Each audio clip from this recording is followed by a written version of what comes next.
வணக்கம், லதா கிச்சன். இன்றைக்கி பச்சை பருப்பு வடகறி எப்படி செய்யறதுன்னு சொல்கிறேன். இதில் ஒரு 3 டீஸ்பூன் எண்ணெய் ஊற்றியாச்சு. இதில் எண்ணெய் காஞ்ச உடனே சோம்பு, லவங்கம், பட்டை, லவங்கம், ஏலக்காய் எல்லாம் சேர்த்தாச்சு.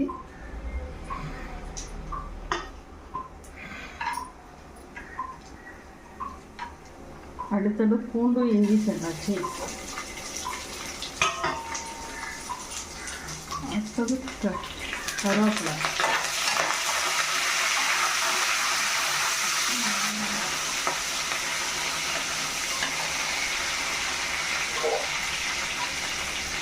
அடுத்தது ஒரு 4 வெங்காயம், பெரிய வெங்காயம்.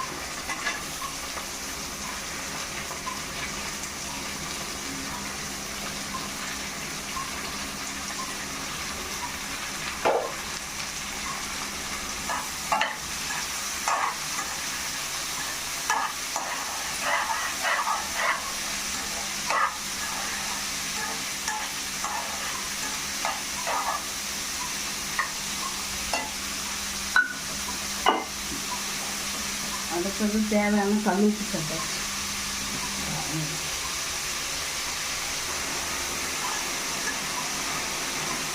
வெங்காயம் நல்லா வதங்கணும்.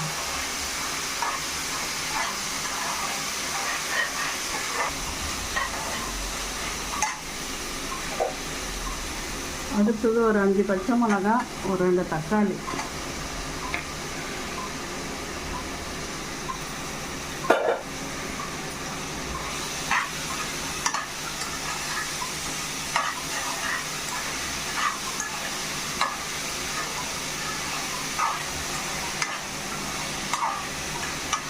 அடுத்தது பச்சைப்பருப்பு, கடலைப்பருப்பு 2 டீஸ்பூன், 1 கிளாஸ் பச்சைப்பருப்பு, 2 டீஸ்பூன் கடலைப்பருப்பு அதை கூட போட்டு ஊற வச்சுட்டு அரைச்சிட்டு வடகறி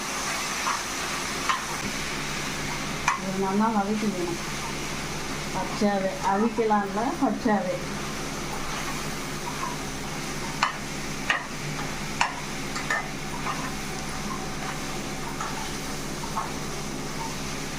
அடுத்தது ஒரு 1/2 டீஸ்பூன் மஞ்சள்தூள்.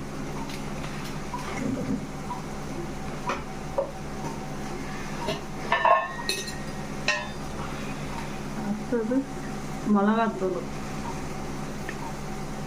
ஒரு 1/2 டீஸ்பூன் மிளகா.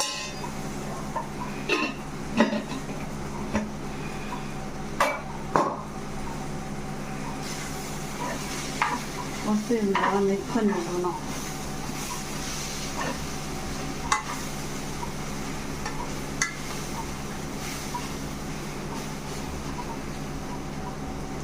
நல்லா மிக்ஸ் பண்ணி விட்டாச்சு.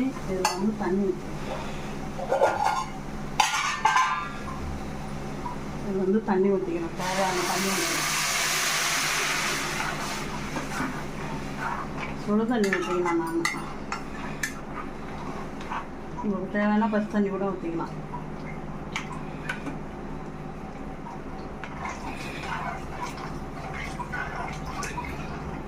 விதமாக தண்ணி விட்டு நல்லா கொதிக்க விட்டு காமிக்கிறேன்.